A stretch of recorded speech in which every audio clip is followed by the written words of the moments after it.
Are you irritated yet? I know I was, that's for sure. No, I'm not starting this thing late. I'm starting it on time. I just wanted to make a point of why I hate Windows. Um, Most of us have been using Windows for many, many years. And that's one of the reasons I hate it, is because after all of these years, all of this time has passed and they still can't get it right.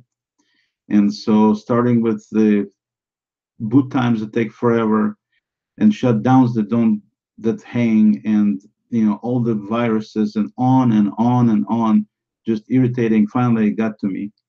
I had let's see, I had a problem with my computer where all of a sudden one morning my two monitors became mirrors of each other. Instead of being two different monitors, they all of a sudden showed the same content, and they showed it in completely wrong resolutions on both monitors. And obviously it was irritating, like I said, extremely irritating to see that, because I had things that I needed to get done, and I see these silly monitors showing the same stuff in the wrong resolution. And it's not the first time it happened. I mean, it's something that happened before as well, at certain points in time, but not this monitor situation. The deal about the updates being done, something being screwed up automatically after Windows updates, and just I finally got to the point where I said, "This is just crazy. I mean, totally crazy." I go and this "please wait" message comes up, and then it says you need to download these updates, and I download these updates, and it takes an hour to download, and then it updates this and updates that, and finally it comes back up. It needs to restart and restart. And next thing you know, it shows me that the driver for the video card is the generic vanilla Windows driver, instead of being my graphics card driver. So I go back to a previous restore point, and of course that takes a while to do. Get the stuff restored. My two monitors are back. Awesome. Next thing that happens is I find out that there's the Windows I'm running is actually not the latest update. So I figured, okay, I'll get the latest. Maybe that will resolve the issue, so I don't have to do this thing with the recovery restore points. So I go back and do the update to the latest Windows version, boot it up, and my two wrong monitors are back again. The driver is screwed up again. I'm trying to go to restore point, and there is no restore point anymore, because the Windows uh, geniuses over there decided to change it so you basically, because of the changes to the operating system itself, the old restore points are not going to work anymore. So my old restore point is no longer in place, which means I can't get back to the old driver. So I scoured the web to get the new driver, get it installed. Anyway, it was unbelievable amount of time I didn't have, and finally I just said, screw it. I'm done with Windows. I wanted to do it for a long time. I'm actually doing it. So I bought this instead, the old Chromebox. Decided to go with Chrome OS. Let's go ahead and do the unboxing here. So the reason I went with this is, obviously some people use Macs, some people use Linux. For things that I do, and this is why I'm making a point. I'm sure a lot of people are as frustrated as I am, and I've used computers for a long time. I do nothing but computers basically, in terms of my daily life and work, and so I'm used to all kinds of different issues. But the thing that really irritates me beyond anything is inefficiency. I hate things that don't work efficiently and effectively. And so, with that being the case, Windows kept constantly coming up to the top of the list about you need to change this. And in the old days, there used to be a reason. My favorite computer of all time was Amiga, that was purchased and killed by Commodore, one of the lousiest situations in computer industry and in computer history, I should say. But that may be as it happened. At the same time, it kind of spoiled me, because that computer was way ahead of its time. It was an amazing machine in terms of what it could do, in terms of the power and capabilities it provided at the time.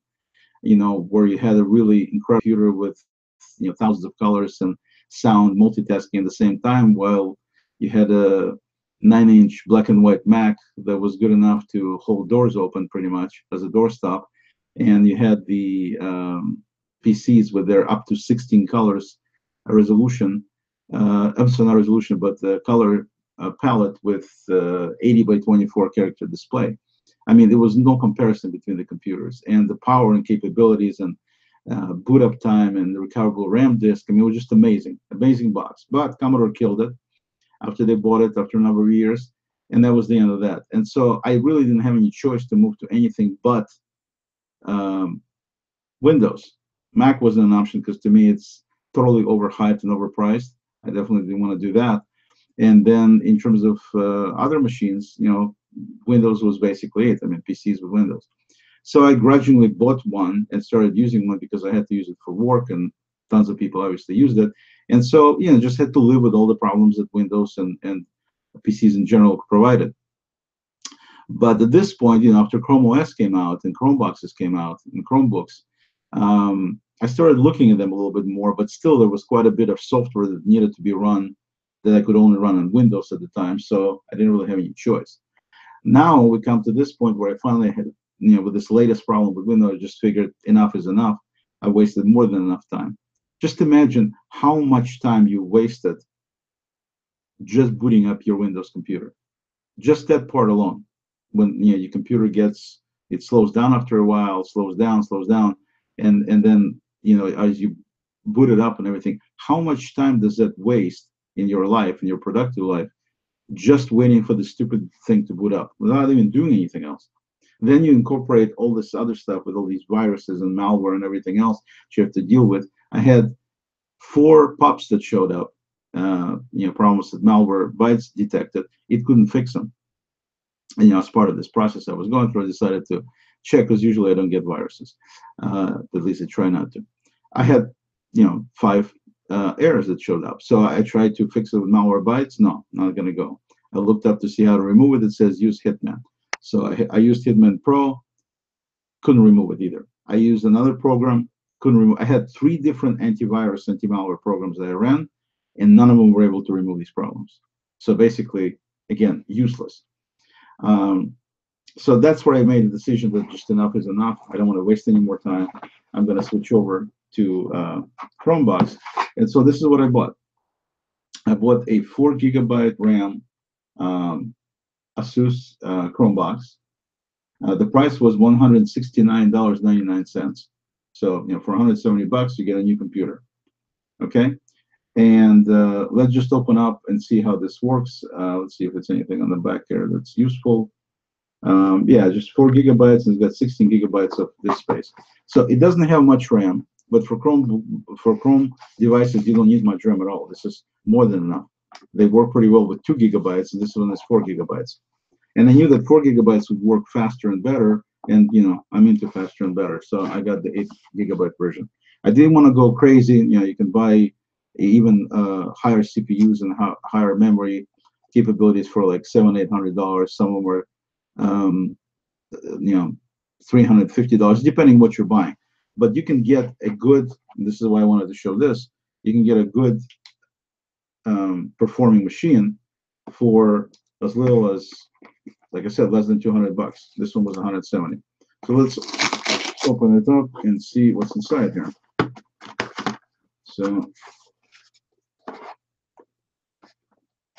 okay, so we open it up. It looks like this. Show you here. And we've got In Search of Incredible, and that would not be Windows. A little booklet there. And then we've got many languages, and then In Search of Incredible, something else. So they're looking for Incredible. So the box itself is a tiny little device right there. If you're not familiar with Chromeboxes, this is all it is. As you can see, there's my hand, which is not tiny, but at the same time not huge. I guess I cut myself somewhere. And you can see it's pretty small. Okay, so we'll go ahead and take off the wrapping here. And so let's go through. You know, on top you have nothing. You can see right there. There's nothing on the top, and there's nothing on the bottom other than, you know, vents and a little foot rubber feet, so the thing is nice and stable wherever you put it. And, you know, it's got nice little ASUS logo there in Chrome. Very nice. And then if you go cycle it, one side here on the side has nothing. We'll turn around. This one has two HDMI, I'm sorry, two USB ports. And as you can see, it says HDMI because it also has HDMI capability. And these are, I believe these are USB 3.0. I know at least one of them is. These might be 2.0. But I know at least one of them is USB 3.0. And maybe at this point they have all. But the bottom line is you have two USB ports here. You've got a ability to put in more memory through SD card here on that side, and you got the the lock thing if you want to protect it so people don't steal it on your desk. At home it's not necessary. Then on that side you have most of the other ports. So you have two more ports. You have two and two. You have four USB ports that you can use, and right there you can see you have vertical HDMI port for monitors and the TVs, anything that takes HDMI. And then you also have display port, what's called, which is a different video standard that can also drive high-res display. So essentially you have plugins for up to two monitors using existing ports. You have the plugin for power on the side there, and next to it you have the power for Ethernet port, so you can hook it up to wired network, as well as it's got built-in wireless, and it's got Bluetooth. So you basically have all the different network capabilities you want to have, wired and wireless. You have Bluetooth, you have Wi-Fi, you have ability to hook up two monitors, so that will come in handy with my two monitors, and you can put in headset in there, in that other slot. That's basically the capabilities there, and they got plenty of vents open, so it's not going to get too hot. And then the power button is actually right here on the side. So it's kind of, if I show you a 3D version here, you can see it's kind of, all the other edges are nice and rounded, and then this one has a little bit of a deal where you just push this button and it's got a little light at the top that comes on, turns on. So that's basically the entire box. Everything you need is in there. It's for connectivity, things like that.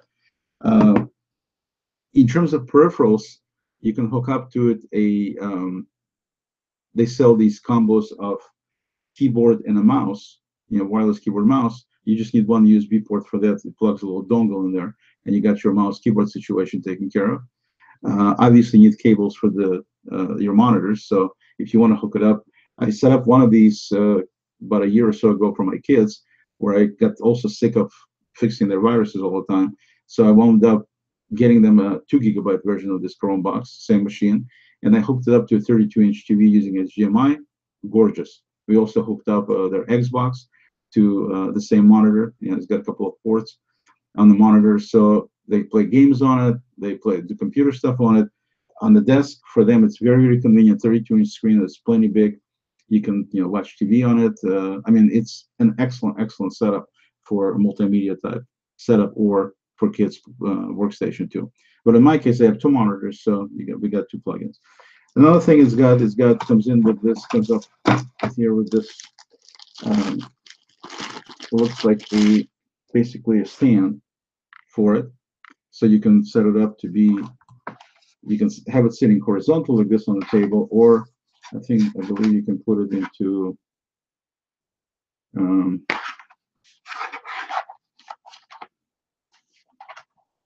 I'm not sure how this thing. I don't know if you. It seems like it's you can hang. It's got the little things in there. You can hang on the wall, but if you hang it on I guess it will just stand like this if you hang it on the wall. Yeah, that's what it must be. So you hang it on the wall, it will sit like that, held up on the wall, so you can actually have it attached that way. Or I'm sure you can have it attached to some other surface. In my case, I'm just going to have it on my desk, so it's not a big deal. Some people put it on the back of the monitor. You can attach it to the back of the monitor using Velcro, for example. Just make sure you're careful with the ports, not with the ports, with the vents, to make sure it has plenty of air circulation. So it's got a little stand in case you do want to have a little stand, if you want to put it vertically. And it's got the power supply. This is, you can see the power supply is almost as big as the actual box itself. So it's a little bit on the big side. But it's okay. I mean, we'll just plug it in. It's pretty long. You can see pretty long cable. and plugs in. This plugs in, and you certainly cannot miss this power supply and mix it up with anything else from ASUS. So that's it. That's basically everything that comes in the package. And they also have little screws, I guess, for hooking up this guy for the stand if you want to use it. In my case, I won't have to use it, so that's it. That's all that's in the package. That's all you really need. When you turn it on, which I'm not going to do right now because I don't have it hooked up to everything, that's going to be in part 2. So when you turn it on, it's going to go through the boot up sequence. These things boot up roughly in about 10 seconds. So next time you boot up your Windows machine, see if you can get to the login screen in 9 seconds. If you have a really super fast latest i7 type boxes that are not running practically anything on the startup, yeah, it'll boot up pretty quickly. I don't think it's going to boot up in 10 seconds, but relatively quickly. But if you're talking about having even a little bit older machine, maybe even 1-year-old machine, or you have a bunch of software loaded and you like to start a few things like Office or something else ahead of time, forget it. I mean, we're talking minutes and minutes of time until you get some productive capability. I mean, it'll sit there with the hard drive light going on and on and on and on, and you'll be barely moving. So I don't call it being boot up until it actually stops blinking practically completely, and you can do something. This thing, literally 10 seconds, it's up fast enough. It's still loading some stuff, but fast enough to the point of actually starting to productively use it. And shutdown is even faster. It's like, I would say probably less than 5 seconds to shut these things down. So very, very quick startup and shutdown. The updates on these things are completely seamless. They basically give you a little icon on the bottom to say that there is an update if you want to use it. If you do, you simply click on it, it reboots the machine, and literally within seconds you're back up and running. I mean, it's very, very quick in terms of how the updates work. You don't have to do them. If you just shut it down and turn it back on, it'll automatically update anyway. So nothing you have to worry about. None of this long Windows update, waiting, checking, none of this nonsense. Okay. And then, of course, when you initially turn it on, it'll ask you to add your to log in with your Google account. And so, just like on any Chrome device or any Android, you go ahead and put in your username and password. It takes a few seconds to log in, and then that's it. At that point, you have access to your Google Drive. You have access to all your docs, all your spreadsheets, all your presentations. It's got access to all your files on Google Drive. You have your access to your Gmail, all your emails. You have access to your basically everything that you're using. Like in my case, I'm using all kinds of different things. And then the important thing before I finish here, I want to say today is, if you're considering doing this or not doing it, you say, well, yeah, but can I run Photoshop on it? And the answer is no, you can't run Photoshop on it. And can I run Microsoft Office on it? As of actually a few days ago, yes, you can run Microsoft Office on it too. But it's not something I'd recommend because it's just not. I mean, if you want to run Windows and you want to be able to just run it, basically run Windows software, then I would say get a Windows PC. Okay, if you want to run Mac software, don't get a Mac emulator, get a Mac. Okay, just the way it is. You want to deal with all the problems with Macs and all the problems with Windows, by all means. I mean, totally up to you. But if you don't have the iSheep mentality, and you actually want to run a computer for the purposes it was meant to be, meaning a tool that allows you to do things faster, better, easier, save you time, and save you grief, if that's the reason you're using a computer, then you have to look at all these different things, and you have to figure out, why am I going through all this pain? Why is it taking it 1 hour to go from one version of Windows to another version of Windows and have my monitors be screwed up with the driver being wrong, that I have to go and find monitors? Why? They've been in business. Windows has been out there for whatever, 30 some years, and they still cannot get it right. I mean, all this time they've had, and all these different versions, everything, they still can't get it right. And so you look at the best thing out there that you can get that can get the job done. And like I said, in the old days, it was my Amiga, but then it went away. So that was the end of that. Chances of Chrome going away are pretty slim, as you can imagine, at least in our lifetime. So, it's here to stay. So you look at all the options out there. And for some people, Linux is a little bit daunting. So that's okay. If you're not a high-tech whiz and you don't want to deal with some of the intricacies of what Linux brings to the table, even though it is very powerful, then the only choices you really have are Mac OS, and you have Windows, and you have Chrome OS. Those are three main choices. So, like I said, if you don't want overhyped and overpriced, that puts Mac away. And by the way, Mac has plenty of its own problems. Don't go with the BS line that it just works. It doesn't just work. Okay, what just works is what works, and if it doesn't work, then it doesn't work. And so I have plenty of friends, plenty of people who have Macs, and they've had all kinds of massive problems. I had it was a famous story a few years ago from a very prominent blogger. Uh, he's a, very known guy in the development community.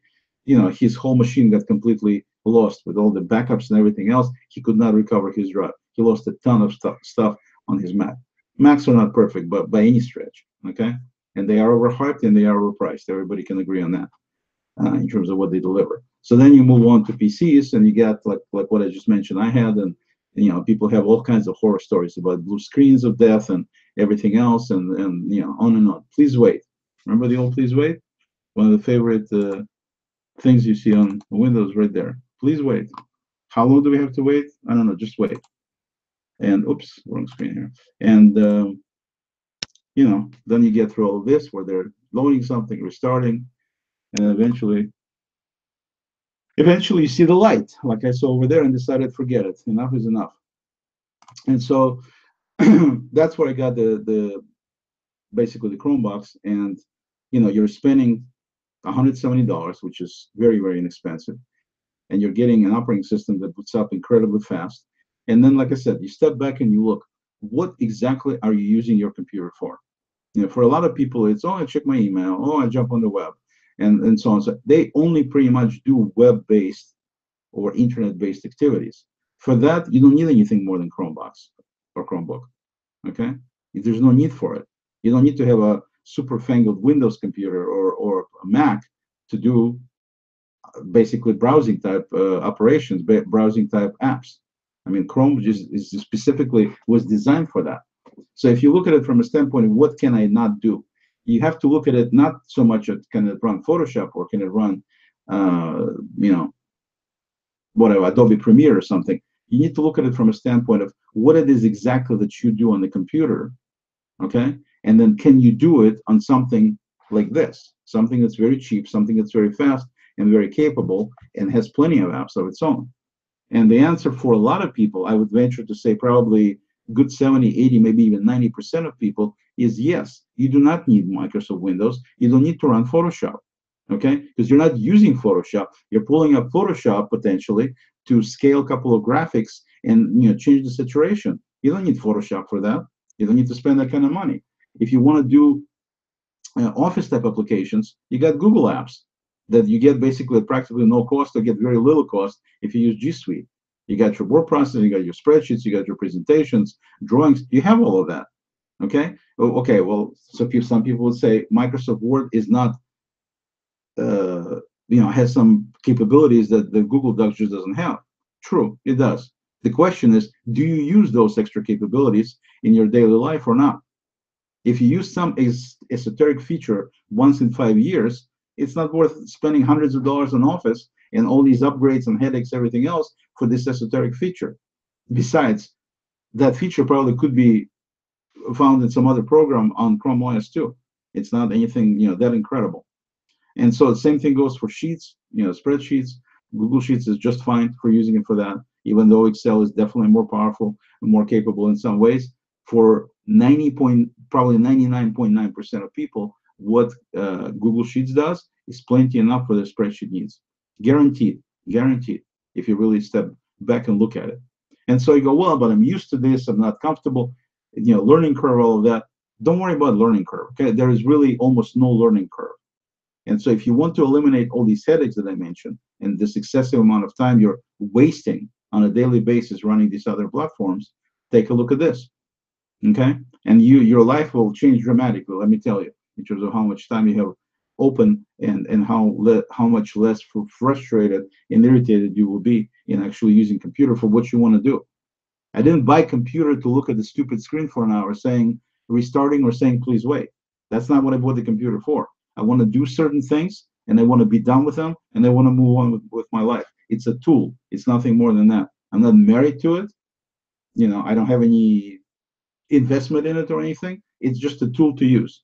Okay, just like I pick up a pen and write something on a piece of paper, and if the pen doesn't work, I get a different pen because this one didn't work. It's the same thing here. If that computer did not work well for me, I finally got enough is enough, and I got a computer that will. And so, even though this is a brand new one for me, like I said, I did get a smaller version of this for kids. I mean, less RAM, a year or so ago, and it's been stellar. I haven't had to deal with any problems. They use it all the time. I use it when I come downstairs. It's a great little device to have. It's a very inexpensive device to have. You will save not only money, but you will definitely save time. And if you really carefully sit down and consider everything you need to do, just open-mindedly and honestly in terms of what you need to do, then you will realize that this machine can actually do everything pretty much you need to be able to do. My only concern, to be honest, the only reason I waited this long, because I've had these thoughts for a while, especially after seeing how well the Chromebooks I got the Chromebook my son uses and the Chromebox I got for both of them, how well they worked. I definitely wanted to switch. The problem was that I was thinking that I wouldn't be able to do my development and get an IDE that would be as good as they had on the Windows. And that's still true. The IDEs that they have on Windows are definitely more capable than what they have on Chrome devices.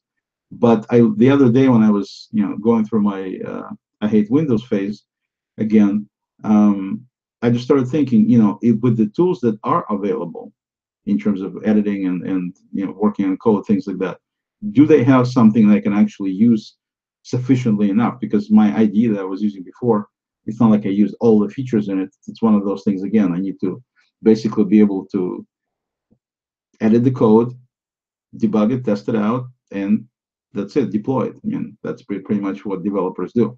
And so looking into that, I saw, yeah, I can definitely have sufficient amount of apps that are out there for Chrome to be able to accomplish exactly what I want to do. So I played around with some so that they would be plenty good, just fine. And then beyond that, the only other types of apps that I use that occasionally, I don't use it that much, but occasionally, is video editing. And so for that, there are some things in Chrome, but they're not nowhere near as good as, for example, Windows ones are, and at least at this point. But there are plenty that do a decent enough job where you can still get by. And to be honest, the Windows machine, now that it is working decent again for who knows how long, but it is, I'm not going to throw it away. What I'm going to do is I'm going to use the remote, what they call Chrome Remote Desktop, and CRD for short, which is an app that you simply install for your Chrome device. And it allows you to jump into remote computers over local area network or over the internet. Okay? And so in my case, it's local area network. So what I'm going to do is I'm going to disconnect my PC, my old PC, from the internet, so nobody can, I can't get any viruses on it or anything like that. My video editing software is still there, so as it continues to reside there. I'm going to hook up this Chromebox to my two monitors, and my Windows box will be sitting without any monitors, keyboards, or anything. And so when you use the CRD software, it allows you to basically tie into another computer, which in this case happens to be Windows. And then it's like you're using, think of your mouse and your keyboard being, and your video being an extension of that computer now. So I just jump into it using remote access, using the software. It opens a window on my Chromebox display here. And then I'm running all the windows. Essentially, it's a remote access to the Windows computer, just running in a separate window on the Chrome OS. That's all. And it works really well. I mean, it's very fast, especially on a local network. It'd be really very fast. And so I still have my Windows box available for some things I need to run occasionally, but the vast majority of my time is spent on web-based stuff. Everything I develop is web-based. I'm, as you know, I'm a big Gmail user. I use Google Docs. I mean, Google Apps. I'm pretty much running 99% of everything I do these days. I'm running in the cloud anyway. So with that being the case, I don't need Windows for anything. I just, occasionally I need to edit the video, so I'll jump remotely into Windows box and get it done, and that's it. Other than that, I'll just be using the benefits benefits and the speed and capabilities of the Chrome OS and never look back. So basically, that's kind of where I'm going with this. And yeah, I hate Windows. I hated it ever since my precious Amiga died, and I had to use it for because I had to use it, not because I had a choice, but I had to use it. And now I think it's the Chrome OS is certainly robust enough, reliable enough, capable enough these days to say, yeah, I'll switch over. I'll buy $170 computer, and that's all I need to buy. I mean, I needed to get the video cable, but I mean that's pretty cheap, and that's it. I mean, that's all it costs to switch to a different platform, and then I'll be just as productive. I'll be a lot more productive actually, because now I'm not going to be wasting all this time on all these little frivolous things that Windows throws in your face, and I'll be productive. I'll be getting my stuff done without spending a ton of money all the time on different pieces of software or on upgrades or on new computers or anything like that. So that's my spiel for today.